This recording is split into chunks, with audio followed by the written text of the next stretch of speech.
The Galactic Distress Call. In the vast expanse of the Milky Way, a tapestry of civilizations flourished, connected by the threads of advanced technology and mutual understanding. The Galactic Council, a body of representatives from the most advanced species, had maintained peace for millennia. But now, an unprecedented threat loomed on the horizon, casting a shadow over the harmonious coexistence of countless worlds. Alara, the Arcturian representative to the Council, stood before the assembled delegates, her luminescent skin pulsing with urgency.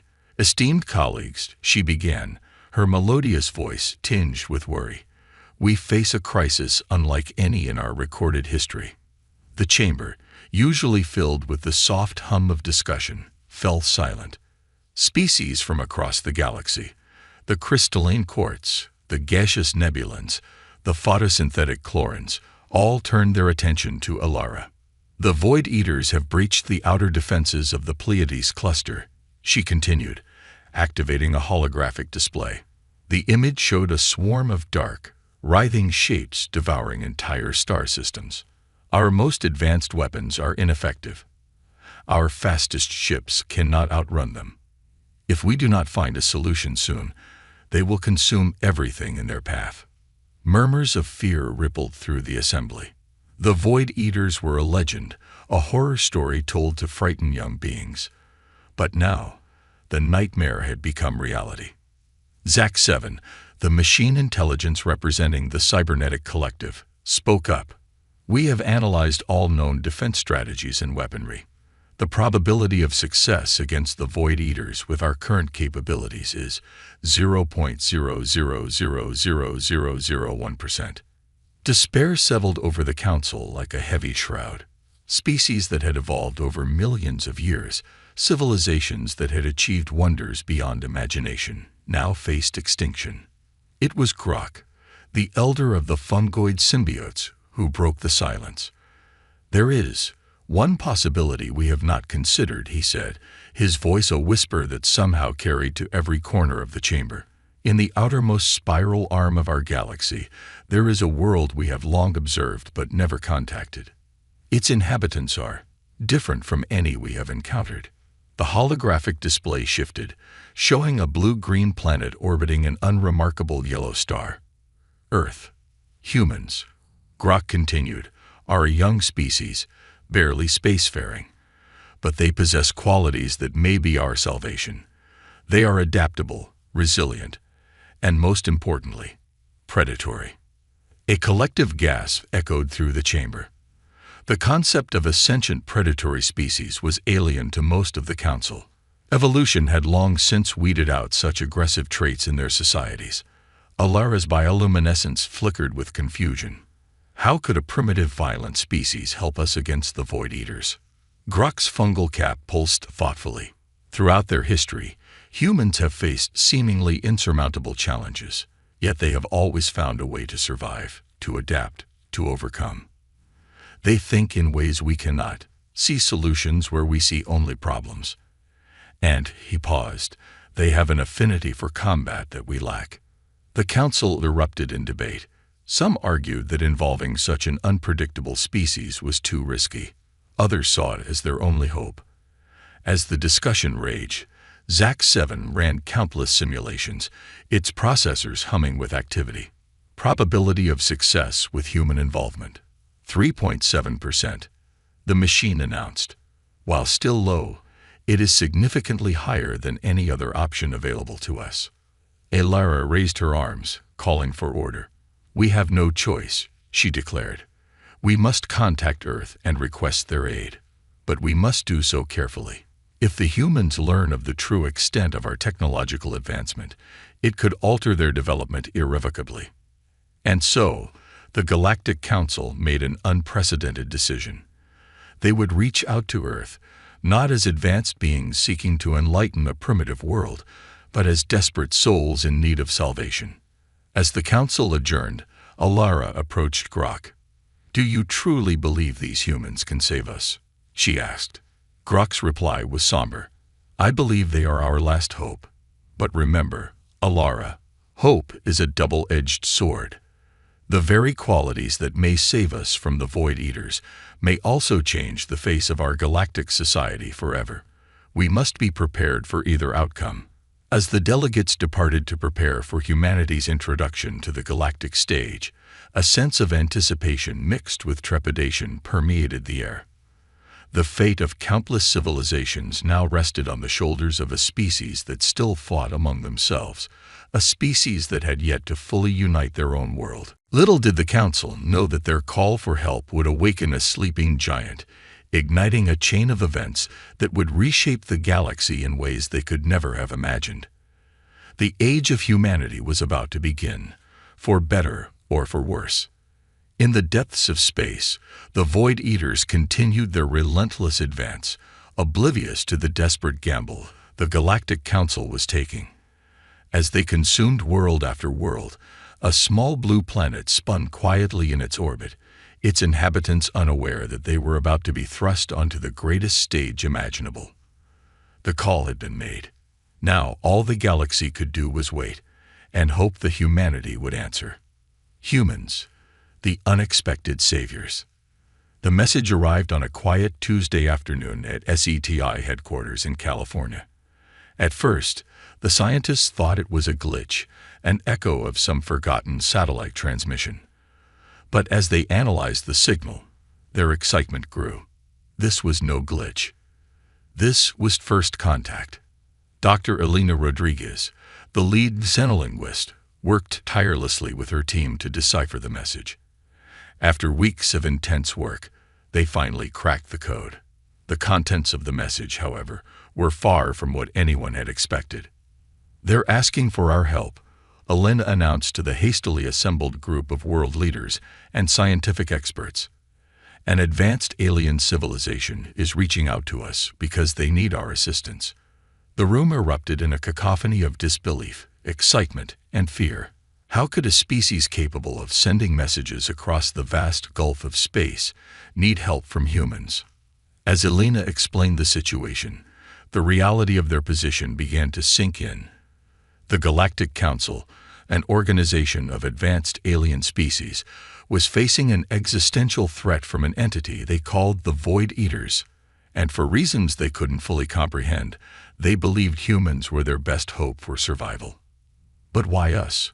asked the UN Secretary-General, voicing the question on everyone's mind. Elena's response was measured. "They believe we possess unique qualities that make us suited to combat this threat. Specifically, they mention our adaptability, our resilience, and our," she paused, choosing her words carefully, "our predatory nature." The room fell silent as the implications sank in. Humanity, long convinced of its insignificance in the cosmos, was being called upon to save the galaxy. It was simultaneously thrilling and terrifying. Over the next few months, preparations were made in secret. A team of Earth's best and brightest was assembled. Soldiers, scientists, engineers, and diplomats. Among them was Captain Jack Harper, a decorated Marine with a reputation for thinking outside the box. As the team trained and prepared, the Galactic Council sent more information about the threat they faced. The Void Eaters, they learned, were not a species in the traditional sense, but a cosmic anomaly that had gained sentience. They existed in the space between dimensions, feeding on the very fabric of reality. Conventional weapons and tactics were useless against them. "So how exactly are we supposed to fight these things?" Jack asked during a briefing, his voice tinged with frustration. Dr. Yuki Tanaka, the team's theoretical physicist, stepped forward. "The Council believes that our unique cognitive abilities, our capacity for lateral thinking, and our predatory instincts might allow us to perceive weaknesses in the Void Eaters that they can't." Jack nodded, still skeptical but willing to trust in humanity's potential. As the days passed, the team honed their skills and prepared for the unknown. They studied the advanced technology provided by the Council, marveling at devices that seemed to defy the laws of physics as they understood them. Finally, the day of departure arrived. A sleek alien ship descended from the skies, its design unlike anything ever seen on Earth. As the team prepared to board, they were met by Alara, the Arcturian representative to the Galactic Council.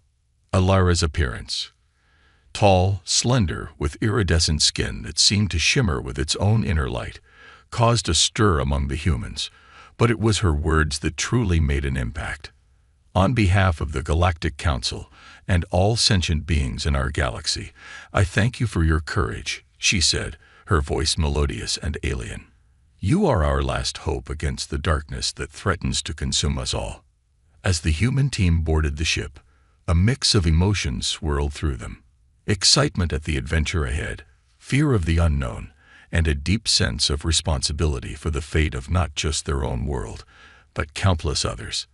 The ship's engines hummed to life, a sound unlike any Earth technology. As it rose into the sky, becoming a diminishing point of light, humanity held its collective breath. Their representatives were venturing into the cosmos not as explorers or conquerors, but as saviors. In the command center of the alien ship, Jack Harper stood beside Alara, watching as Earth grew smaller in the view screen. So, he said, breaking the silence, tell me more about these Void Eaters. What are we really up against? Alara's luminescent skin pulsed with what Jack interpreted as concern. The Void Eaters are unlike anything you've encountered, she explained. They exist partially in our dimension, and partially outside of it. They feed on energy, all forms of energy, including the energy that binds matter together. Jack whistled low. So when you say they eat worlds, we mean it literally, Alara finished. They consume everything, planets, stars, even the space between them. And they're growing stronger with each passing moment. As the ship accelerated to speeds beyond human comprehension, Jack felt the weight of their mission settle on his shoulders. Humanity had been thrust onto a cosmic stage, facing a threat beyond imagination. But as he looked around at his team, the best Earth had to offer, he felt a glimmer of hope. Well, he said, a grim smile playing on his lips, I've always enjoyed a challenge. Let's show the galaxy what humans can do. As the ship disappeared into the depths of space, Earth continued its quiet rotation, its inhabitants unaware that their fate, and the fate of the entire galaxy, now rested in the hands of a small group of their own. The greatest adventure in human history had begun, and the universe would never be the same. Operation Cosmic Salvation. The journey to the front lines of the cosmic conflict was a crash course in galactic politics and advanced technology for the human team. As their ship traversed vast distances through folded space, Alara and other alien representatives briefed them on the complexities of their mission. Dr. Elena Rodriguez found herself immersed in a linguistic challenge beyond her wildest dreams, learning to communicate with a myriad of species. Captain Jack Harper and his military contingent spent hours in holographic simulations, trying to grasp the nature of their ethereal enemy. Dr. Yuki Tanaka worked tirelessly with alien scientists, attempting to merge human theoretical physics with the advanced science of the Galactic Council. The gap in knowledge was staggering, but the human capacity for learning and adaptation impressed their alien counterparts. Your species learns at an astonishing rate, remarked Zach 7, the cybernetic entity, its voice a harmonious blend of tones. We estimated it would take you years to grasp these concepts. You've done it in weeks. Jack grinned, an expression that still unnerved some of the alien species. Well, when the fate of the galaxy is at stake, you tend to cram pretty hard. As they approached the conflict zone, the mood on the ship grew tense. Through the view screens, they could see the devastation wrought by the Void Eaters. Entire star systems lay dark and lifeless, their energy completely drained. By the stars, Elena whispered, her face pale. How do we fight something capable of this? It was Grok, the fungoid symbiote elder, who answered. With the qualities that make you uniquely human, your adaptability, your creativity, and yes, your capacity for violence when needed. The human team exchanged glances. They had been chosen for their skills, but also for their ability to think unconventionally. Now, faced with the reality of their enemy, they realized just how much rode on their human perspective. Their ship docked with a massive space station serving as the command center for the Galactic Defense Forces.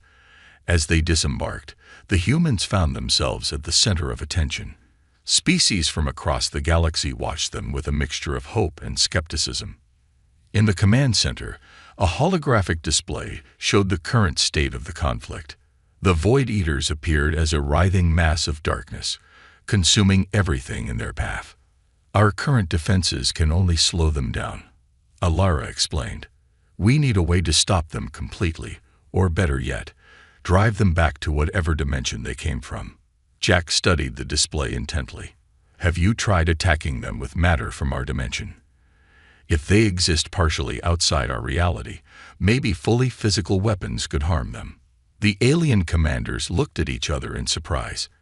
It was such a simple idea, yet in their fear of the Void Eaters' ability to consume energy, they hadn't considered purely physical attacks. "An intriguing suggestion," Zach-7 commented. "We shall run simulations immediately." As the days passed, the human team worked closely with their alien counterparts, offering fresh perspectives and innovative ideas. Dr. Tanaka proposed using the theory of quantum entanglement to attack the Void Eaters across multiple dimensions simultaneously. Elena suggested using complex linguistic algorithms to attempt communication with the entities, on the off chance they could be reasoned with. But it was a simple observation from Private Sarah Chen, a young Marine with a background in geology, that provided the breakthrough they needed. "These Void Eaters," she said during a strategy meeting, "they consume energy, right? But they leave behind the physical matter. What if we could use that leftover matter against them?" The room fell silent as the implications of her idea sank in. The dead planets and stars left in the wake of the Void Eaters were not just debris. They were potential weapons. "If we could find a way to energize that matter quickly," Dr. Tanaka mused, "we could create a feedback loop. The Void Eaters would be forced to consume their own energy signature." The alien scientists were astounded. It was a solution so elegantly simple, yet so fundamentally tied to the human understanding of resource utilization, that it had eluded them entirely. With renewed hope, the combined forces of the galaxy set to work on Operation Cosmic Salvation. Massive ships were retrofitted to collect and energize the cosmic debris left behind by the Void Eaters. Weapons were designed to launch this re-energized matter directly into the heart of the cosmic anomalies. As the preparations neared completion, Captain Harper addressed the assembled fleet, a mix of human and alien forces united against a common threat. "We stand here today, not as separate species, but as defenders of life itself," he began, his words translated into dozens of alien languages. "The Void Eaters thought they could consume our galaxy piece by piece, but they didn't count on one thing: the indomitable spirit of life, and the lengths we'll go to preserve it." A cheer went up from the assembled forces, a cacophony of sounds that represented the unified determination of the galaxy. As the fleet prepared to engage the Void Eaters, Jack turned to Alara. "You know," he said with a wry smile, "when I joined the Marines, I never imagined I'd end up leading a charge to save the galaxy." Alara's skin pulsed with what Jack had learned was amusement. "And we never imagined our salvation would come in the form of a species that still fights over lines drawn on the surface of their own planet. The universe, it seems, has a sense of humor." With a final check of their systems, the fleet moved out. Operation Cosmic Salvation was underway. As they approached the roiling darkness of the Void Eaters, every being in the fleet, human and alien alike, knew that the next few hours would determine the fate of not just their own worlds, but of all worlds, for all time. The battle for the galaxy was about to begin, and humanity was leading the charge. The battle for survival. The combined fleet of the Galactic Council approached the writhing mass of darkness that was the Void Eaters. From the bridge of the flagship, Captain Jack Harper watched as the enemy came into view. The Void Eaters defied easy description. They were like living black holes, distorting the very fabric of space around them. "All ships, report in," Jack ordered, his voice steady despite the tension coursing through him. One by one, the ships of the fleet sounded off. A symphony of alien voices united in purpose. "Remember the plan," Jack continued. "Bait and trap. We need to lure them towards the energized matter. Don't engage directly unless absolutely necessary." The fleet split into formations, each group tasked with herding a portion of the Void Eaters towards the trap. Jack's ship, along with several alien vessels, formed the vanguard of the attack. "Here we go," Jack muttered. "Fire the lures." Brilliant beams of energy shot forth from the ships, a tempting feast for the energy-hungry Void Eaters. As predicted, the cosmic anomalies turned towards the energy signatures, drawn by the promise of sustenance. For a moment, it seemed like the plan was working perfectly. Then, without warning, a tendril of darkness lashed out, enveloping one of the alien ships. In seconds, the ship's energy was drained, leaving it a lifeless husk drifting in space. "Evasive maneuvers," Jack shouted. "Don't let them touch you." The fleet scattered, narrowly avoiding the grasping tendrils of the Void Eaters. But the enemy was learning, adapting to their tactics with frightening speed. In the science bay of Jack's ship, Dr. Yuki Tanaka worked feverishly with her alien counterparts. "The Void Eaters are evolving," she reported, her voice tense. "They're becoming more efficient at energy absorption. Our current plan won't work for long." Jack gritted his teeth. They needed a new strategy, and fast. "Elena," he called out to the xenolinguist. "Any luck communicating with these things?" Dr. Rodriguez shook her head, frustration evident on her face. "Nothing concrete, but there's something. It's like they're speaking in pure mathematics. I need more time to decipher it." Time was the one thing they didn't have. The Void Eaters were pressing their advantage, their dark mass expanding as they consumed more energy from the surrounding space. Suddenly, Private Chen's voice cut through the chaos. "Captain, I have an idea." Jack turned to the young Marine, hope flaring in his chest. "I'm all ears, Private. The Void Eaters, they're like black holes, right? What if we could create a massive gravitational pull to trap them? We could use the dead planets they've left behind." Jack's mind raced, seeing the potential in Chen's plan. "Yuki, is it possible?" Dr. Tanaka's fingers flew over her console as she ran calculations. "Theoretically, yes. If we could align enough dead planets and energize them simultaneously, the combined gravitational pull might be enough to trap the Void Eaters." "Do it," Jack ordered. "All ships, new plan. We need to move those dead planets. Use tractor beams, gravity manipulators, whatever you've got. Form them into a ring around the Void Eaters." The next hours were a frenzy of activity. Ships darted back and forth, positioning the husks of dead worlds into a massive circle. It was a testament to the cooperation between species that such a complex maneuver could be executed in the heat of battle. As the trap was prepared, the rest of the fleet continued to distract the Void Eaters, paying a heavy price with each passing minute. Ships were lost, brave beings from a dozen worlds sacrificing themselves to buy time. Finally, the ring of dead planets was in position. "Now," Jack shouted, "hit them with everything we've got." Every ship in the fleet fired at once, pouring energy into the dead planets. For a moment, nothing seemed to happen. Then, slowly at first, but with gathering speed, the planets began to glow. The Void Eaters, sensing the surge of energy, turned towards the new feast. But as they approached the ring of planets, something unexpected happened. The gravitational forces began to warp space itself, creating a swirling vortex that pulled at the cosmic anomalies. "It's working," Yuki exclaimed. "The gravitational pull is too strong for them to resist." The Void Eaters writhed and twisted, trying to escape the trap. But the more they struggled, the stronger the gravitational pull became.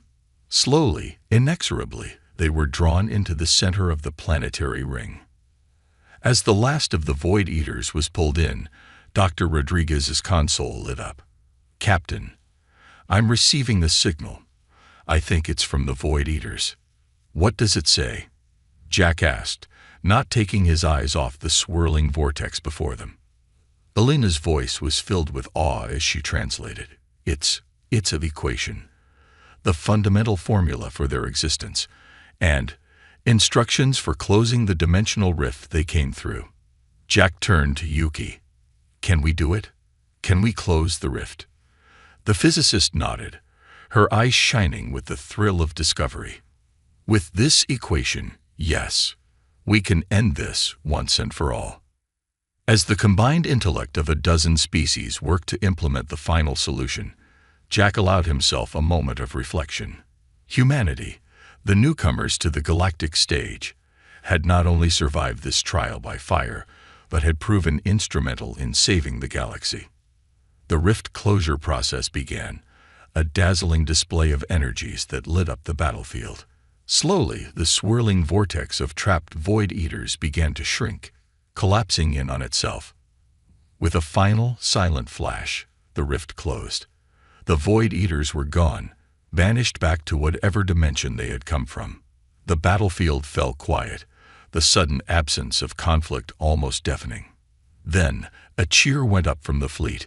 It started with the human ships but quickly spread to every vessel. Beings from across the galaxy celebrated together, united in their victory against an impossible foe. As the cheers washed over him, Jack felt a mix of exhaustion and exhilaration. They had done it. Humanity had faced its first galactic-scale crisis and emerged victorious. But as he looked out at the devastation left in the wake of the battle, he knew that their journey was far from over. The galaxy would need to rebuild, and humanity would have a significant role to play in that future. The age of Earth's isolation was over. A new chapter in human history had begun, written among the stars. A new era of galactic cooperation. In the days following the defeat of the Void Eaters, the galaxy began the long process of healing and rebuilding. The human team, once viewed with skepticism and fear, now found themselves hailed as heroes across countless worlds. Captain Jack Harper stood before the Galactic Council, the weight of recent events visible in the lines on his face. Beside him stood Dr. Elena Rodriguez, Dr. Yuki Tanaka, and Private Sarah Chen, each representing the unique human qualities that had proven crucial in the battle against cosmic annihilation. Alara, the Arcturian representative, addressed the assembly. We stand here today not just as survivors, but as beings united by a shared triumph over unimaginable odds. And we owe much of that triumph to our newest allies, the humans of Earth. A murmur of agreement rippled through the gathered representatives. Species that had once viewed humans as primitive now looked upon them with newfound respect and admiration. Jack stepped forward, his voice carrying across the chamber. On behalf of humanity, I thank you for the trust you placed in us. But our victory wasn't just about human ingenuity or bravery. It was about the strength we found in our differences, in the unique perspectives each species brought to the fight. He paused, his gaze sweeping across the diverse assembly. We came to you as unknowns, thrust into a conflict beyond our understanding. We leave as part of something greater, a galactic community united in its desire for peace and progress. The words resonated with the council. Many had feared that introducing a predatory species like humans to the galactic stage would lead to conflict. Instead, humanity had demonstrated a capacity for cooperation and selflessness that had surprised even their staunchest supporters. Zack-7, the cybernetic entity, spoke next. The human capacity for lateral thinking and adaptation has opened new avenues of scientific inquiry. Their unique neural pathways offer solutions we had not considered. I propose we establish a joint research initiative, combining the best minds from all our species. The proposal was met with enthusiastic approval.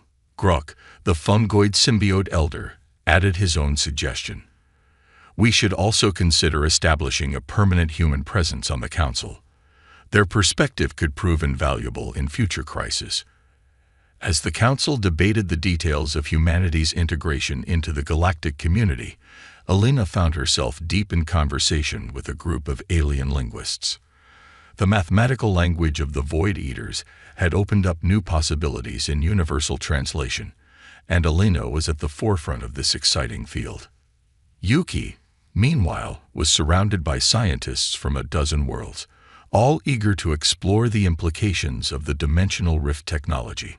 The potential for faster-than-light travel and energy production was staggering, promising to revolutionize life across the galaxy.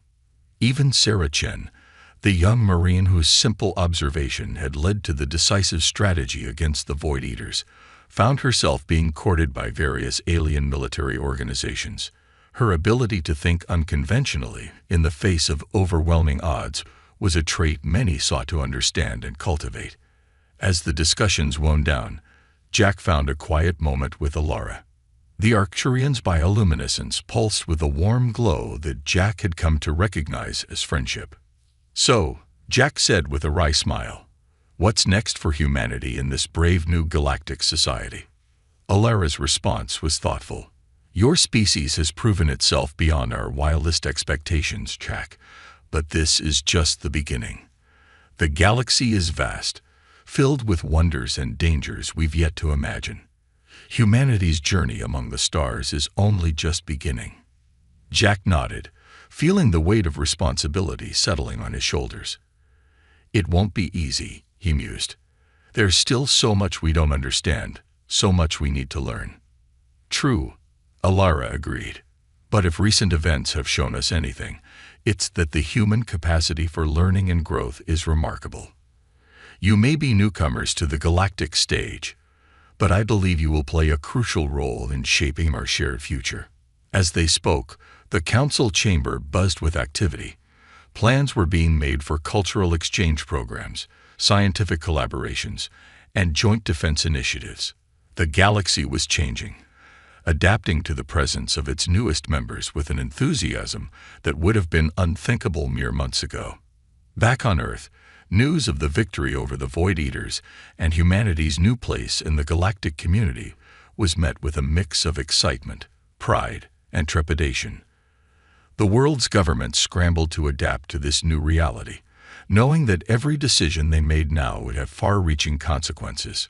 Schools began incorporating alien languages and cultures into their curricula. Scientists pored over the wealth of knowledge shared by their galactic counterparts, and in every corner of the globe, people looked to the stars with a new sense of wonder and possibility. As the human team prepared for their return journey to Earth, Jack took one last look at the sprawling galactic capital. So much had changed in so little time. Humanity had ventured into the cosmos not as conquerors or supplicants, but as saviors and equals. They had faced the ultimate test and emerged stronger for it. The ship's engines hummed to life, a sound that now felt familiar and almost comforting. As they lifted off, Jack thought about the future that lay ahead. There would be challenges, certainly. Misunderstandings to navigate, prejudices to overcome, and new threats to face. But there would also be wonders beyond imagination. Friendships that spanned the stars, and opportunities to grow in ways their ancestors could never have dreamed of. Humanity's place was no longer confined to a single blue planet orbiting an unremarkable star. Their home was now the galaxy itself, vast and full of potential. And as their ship accelerated towards Earth, carrying with it the promise of a new age, Jack Harper smiled. The greatest adventure in human history wasn't ending.